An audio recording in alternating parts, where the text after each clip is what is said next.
What's up, guys? Today we're talking about fear again, but now we're talking about how to reframe it so in our mind's eye, our fears don't seem so fearful.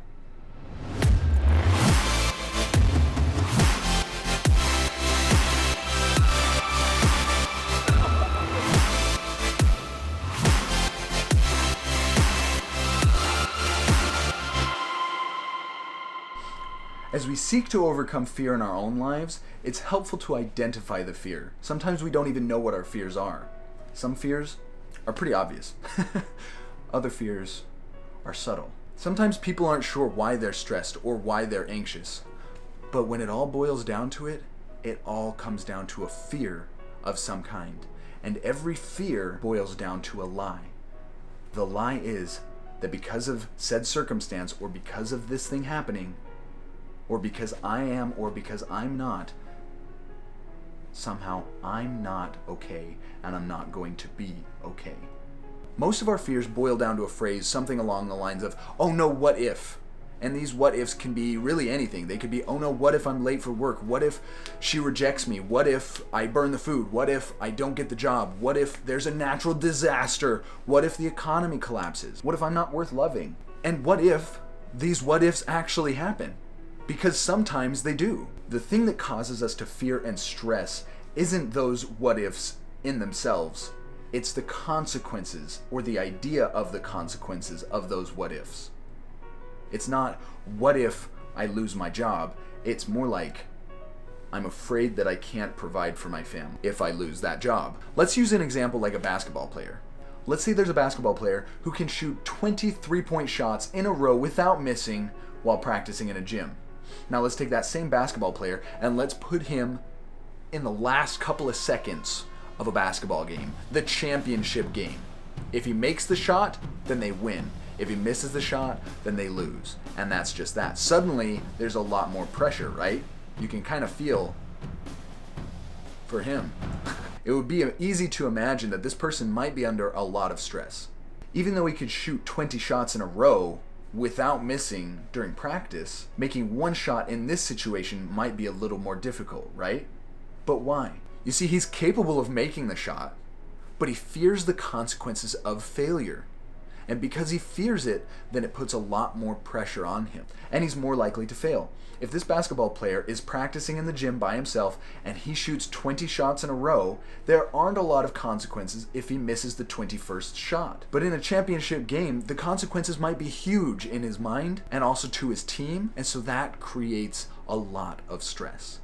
It increases the probability of him focusing more on missing the shot and the consequences of missing the shot rather than focusing on the joy of him making the shot. It would help this basketball player if he could reframe his fears and realize that whether he makes this shot or not, he's going to have an awesome life, full of success. You see how thinking like that would take a lot of pressure off? Often we think that there is a lot more riding on a short-term success than there really is. It's as if we think all is riding on this one thing that we're working on currently, and if it doesn't succeed, then all is lost. Yet there are so many stories of people who, out of the failure of their ashes, rose to be incredible successes. No failure has to be the end of the story for anybody, and that's the whole story. Whether or not you experience success in your next endeavor, you can certainly still have a very happy, fulfilling, joyful, successful life. When we remember this in the face of adversity, it helps to minimize the consequences of failure. It helps to reduce the stress and the anxiety, and it makes the situation so much easier to deal with. I like to tell myself that whether I succeed at this specific endeavor or not, it doesn't matter. Because in the end, I still win. I will still have a successful life. I will still have a joyful life. Even if this specific thing doesn't work out, even if it ends up being a massive failure, I am not a failure. This creates a new forecast and a new focus for the subconscious, which moves me in that direction. I remember a time when I was stressed about my work environment. I was sure I was going to lose my job. I was pretty stressed. The thing causing the fear was the fear of consequences of the failure. I wasn't necessarily afraid of losing my job. I was more afraid of what people would think of me, or I was afraid of the monetary stresses that might come with that, such as paying my bills. When I reframe my options, and instead of focusing on, oh no, how am I going to pay my bills, oh no, what are other people going to think of me, to, even if I lose this job, things are going to be okay. I can find other options. There are always going to be better options. And you know, there actually were better options. I did end up losing that job, and within a day, found a much better job paying much higher. Anytime we're feeling stress or anxious, we need to identify the fear and we need to reframe it to be a positive, or at least reframe it to not be a negative. And that's going to help calm us down. It's also going to help minimize the consequences of the failure or of the bad news. We shouldn't overdo this and create like an unrealistic false hope of a perfect future. We just need to remind ourselves that no matter what happens, we're going to be okay. Even if things go awfully, then we can gain wisdom from this experience and we can move forward and still have a joyful life.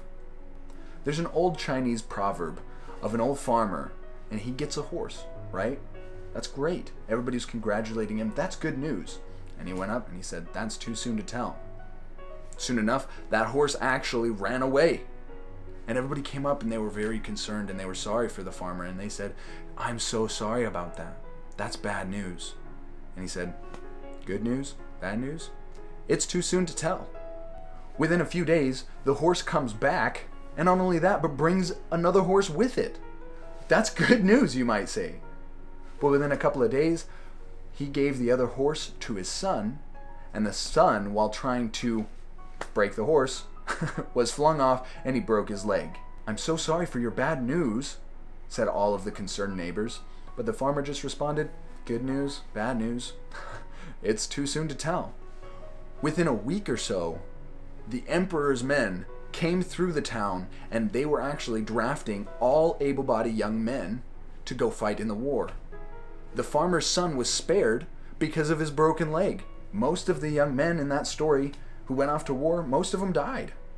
So the broken leg ended up being what spared him. We need to have a long-term perspective and not get too attached or too upset about the things that happen to us. Even something that looks dark and confounding can often turn into a great opportunity, especially when we look at it in hindsight.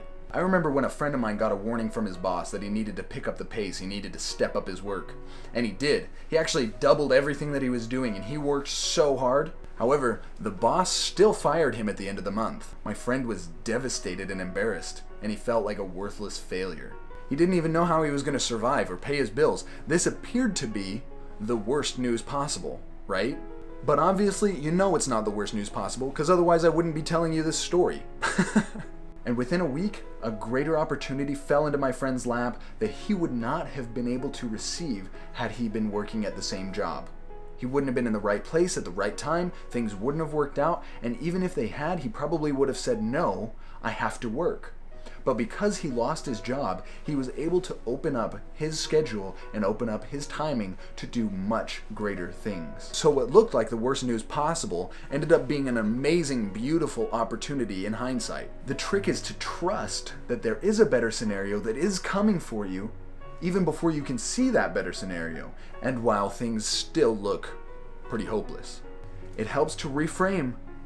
So anytime something bad happens, you can say, even though this devastating thing just happened to me, I am going to be okay. I'm going to turn out on top. What kind of opportunity can I find from this? What am I supposed to learn from this? And we look forward with hopeful curiosity. Something that I have learned is that the story we tell ourselves is much more important and much more impactful on our life than the story that actually happened to us.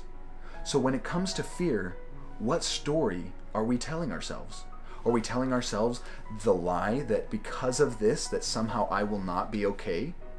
Or are we telling ourselves that every time something happens, we can learn from it and we can excel from it? What is our vision for the future? If we are feeling fear, we need to reframe the situation. We need to change the story that we're telling ourselves. Look forward with hope and realize that the best is yet to come.